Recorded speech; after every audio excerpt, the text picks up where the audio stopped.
What we've tried to specialize in is being very operationally oriented in the businesses we invest in, and really being focused on systems, processes, and entrepreneurialism and risk management. So I think all of those have always encouraged us as a firm to look for control-oriented situations. Those opportunities will emerge. And I believe you're starting to see that in China more today than maybe you did when we had started out many years ago. Yeah, that's for many reasons, but I would say a lot of them are just the natural evolution of the market. Valuations of companies are rationalizing.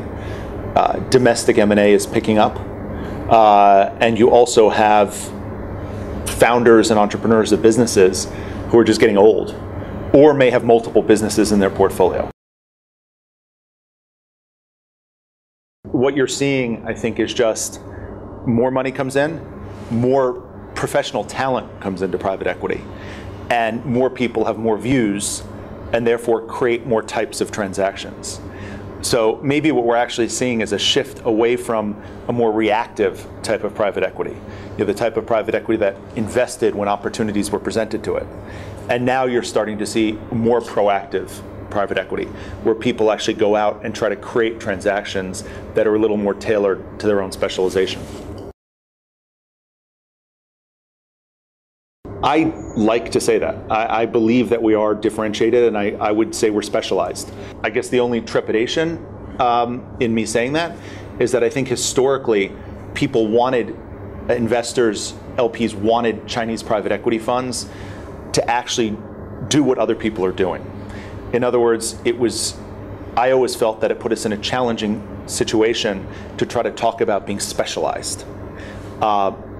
But nonetheless, we've stuck with being specialized, and we will continue to do so, because I think that as this landscape broadens and as the private equity community gets bigger, I think there's going to be a huge emphasis placed upon how do you differentiate. I also think it's really necessary, because thinking from an LP's perspective, I think there is, you know, a lot of funds do the same thing. A lot of funds invest in the same deals.